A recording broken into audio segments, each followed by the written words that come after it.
And Amazon was one of several tech giants that on Wednesday beat Wall Street's first quarter earnings expectations, offering more financial evidence that the AI boom continues to reward companies that supply the picks and shovels.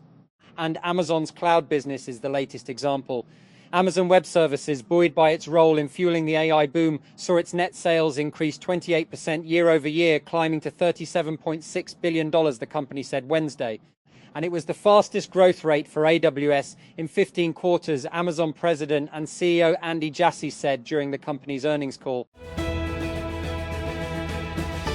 And Amazon and Meta are among the big companies set to lobby India's payments body over the dominance of Walmart-owned PhonePe and Google Pay in the country's fast-growing instant payments network. And executives representing platforms including Amazon Pay, WhatsApp, Cred, MobiKwik, and Flipkart's SuperMungry are scheduled to meet the National Payments Corporation of India on Thursday, TechCrunch has learned. And the body operates the Unified Payments Interface, UPI, India's instant payments system that processes billions of transactions each month.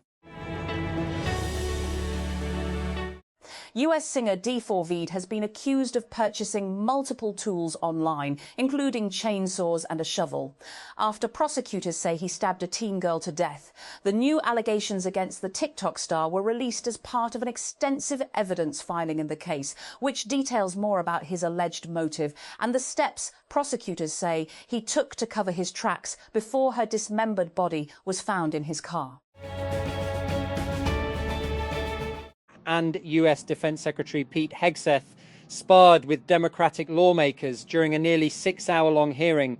In his first time facing questions under oath since the start of the Iran war, Hegseth appeared before the House Armed Services Committee on Wednesday, alongside Chairman of the Joint Chiefs of Staff, Jen Dan Kane, and the Defense Department's Chief Financial Officer, Jules Hurst.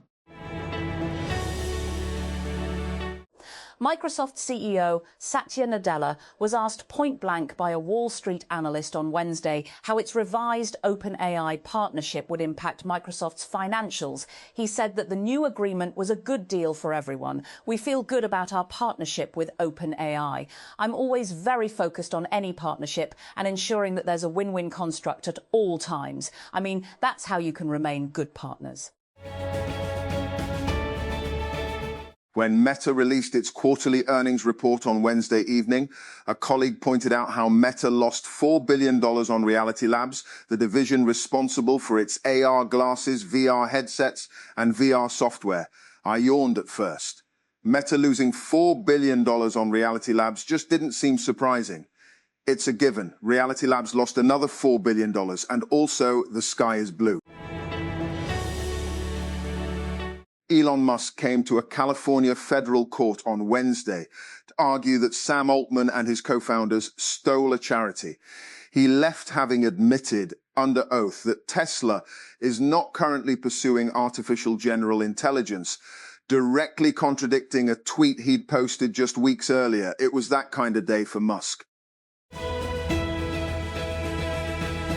And King Charles III and Queen Camilla continued Wednesday to highlight the enduring solidarity between the United States and the United Kingdom in a heartfelt handwritten message left at the 9/11 memorial in New York. We honour the memory of those who tragically lost their lives on 11th September 2001. The royals wrote on the note card attached to a bouquet of white flowers, "We stand in enduring solidarity with the American people in the face of profound loss."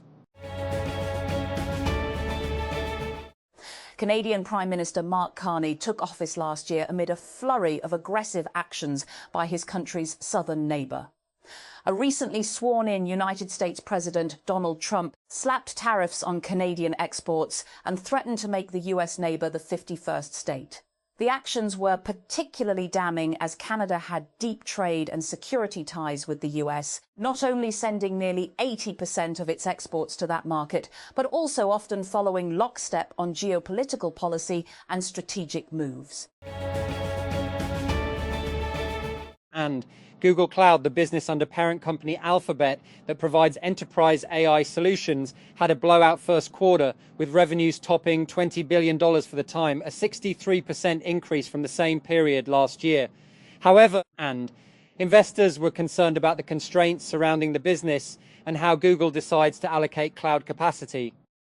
In the first quarter of 2026, and the company said its cloud growth was driven by strong performance in the Google Cloud Platform, which grew at a higher rate than the Google Cloud division's overall revenue growth. And the cloud division includes a variety of services like infrastructure, data analytics, AI, ML tools, and Google Workspace. Despite the lingering perception that no one really uses Copilot, Microsoft said Wednesday that its user base and engagement are growing for the AI tool that's baked into M365 apps like Word, Excel and Outlook Email. M365 Copilot now has 20 million paid enterprise Copilot seats, Microsoft CEO Satya Nadella said during the company's quarterly earnings conference. More than 5 weeks after a humpback whale became stranded in shallow waters on the German coast, a barge has ferried the animal out of German waters en route to the North Sea. The final operation to save the whale is being closely followed across Germany after the failure of earlier attempts to lure it away from the coast. And Julian Alvarez's penalty secured Atletico Madrid a 1-1 draw against Arsenal in a nervy Champions League semi-final first leg clash. Victor Gyökeres sent the Premier League leaders ahead from the spot just before the interval on Wednesday after he was fouled, but Alvarez followed suit 10 minutes into the second half after Ben White's handball.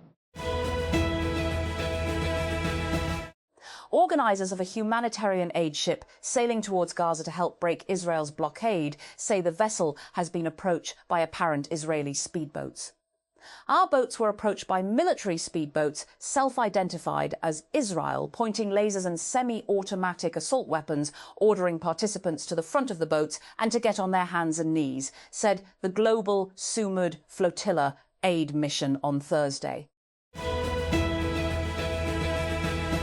And Mali's Tuareg rebels, involved in a continuing uprising, including the assassination of the country's defense minister, have said they want to drive the military government's Russian backers out of the country. Mohammed El Maulud Ramadan, and a spokesperson for the Azawad Liberation Front FLA, and told the AFP news agency during a visit to Paris to meet French security and defense officials that his movement's objective was for Russia's Africa Corps to withdraw permanently from the country. And tech billionaire Elon Musk has taken the stand for a second day in a landmark United States trial against Sam Altman, a fellow OpenAI co-founder whom he accuses of betraying promises to keep the company a non-profit dedicated to humanity's benefit. The trial centers on OpenAI's 2015 founding as a non-profit that later evolved into a for-profit venture. Ukraine has asked Israel to seize a vessel carrying grain it says was stolen from areas occupied by Russia, its top prosecutor said, amid a diplomatic tussle between the two countries over the shipment. Ukraine's prosecutor, General Ruslan Kravchenko, said on Telegram on Wednesday that the vessel Panomitis was headed to the Israeli port of Haifa with grain, some of which was shipped from Russian-occupied regions of Ukraine. And the United Arab Emirates is quitting OPEC, and the oil-producing bloc is losing one of its most important members. This comes during the worst global energy crisis of modern times, caused by the US-Israel war on Iran, which has hit the UAE hard. Florida's Republican-dominated state legislature has approved a new congressional map, the latest salvo in an unprecedented national battle of redistricting before the midterm elections in November. The vote in both the Florida State Senate and House on Wednesday comes just days after Florida Governor Ron DeSantis unveiled the new map, which heavily favors Republicans. And nobody said building a fusion power plant would be easy. Physicists and engineers have been working for decades to crack the problem. But over the last year or so, fusion startup Zap Energy took a deeper look at its pathway to a working power plant and decided that it would be quicker to build a fission power plant first.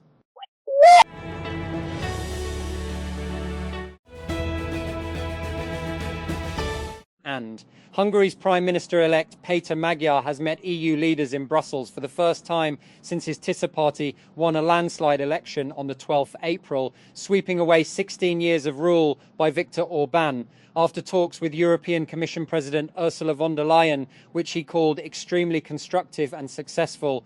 Magyar said that in one sentence, EU resources will soon arrive in Hungary. And President Donald Trump says the United States will continue its naval blockade of Iran until a nuclear deal is reached with Tehran. The US president told Axios on Wednesday that he does not want to end his blockade on Iranian ports, apparently rejecting the reopening of the Strait of Hormuz so that US-Iran talks could proceed. And United States Secretary of Defense Pete Hegseth has faced his first public questioning from Congress on the US-Israel war with Iran.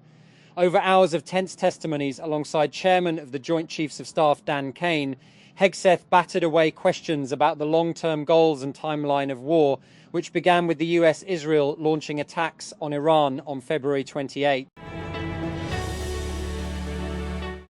The United States Federal Reserve has held interest rates steady at 3.5 to 3.75% as inflation and pressure on the labour market during the US-Israel war on Iran weigh on the global economy.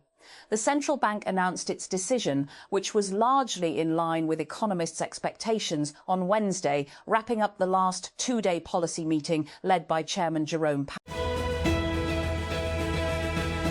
And a magistrate has ordered that the youngest son of the late Zimbabwean President Robert Mugabe is to be deported immediately from South Africa after pleading guilty to two offences earlier this month. A court in Johannesburg on Wednesday ordered Bellarmine Mugabe to pay a fine of $36,000 or face a 2-year prison sentence for brandishing a toy gun in a manner that created the impression it was real, as well as for being in the country illegally. The British government risks stretching counter-terrorism laws beyond their original purpose by using such powers against activist groups, a United Kingdom terrorism watchdog has said. In his annual report examining the use of Britain's terrorism legislation during 2024, independent reviewer Jonathan Hall said the subsequent banning of pro-Palestine group Palestine Action had exposed real uncertainty over whether serious damage to property alone should qualify as terrorism.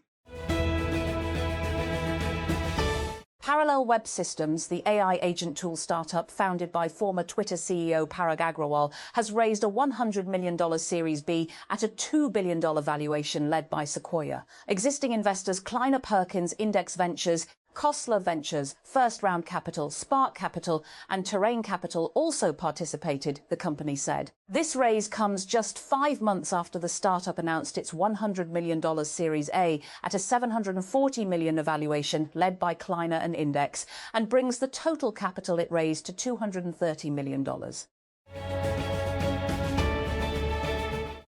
Brent crude oil prices have surged sharply late on Wednesday, briefly touching 119.50 cents per barrel as rising tensions linked to the Iran war and the Hormuz blockade shock energy markets. The latest spike marks the highest level for Brent crude since 2022, with prices climbing nearly 7% in a single trading session.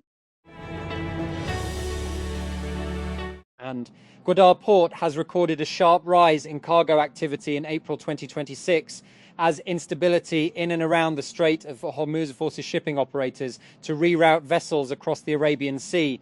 During the month, the port handled around 11,000 shipping containers alongside multiple shipments of general cargo, including machinery and fertilizer. The increase marks a significant jump in activity compared to historical levels.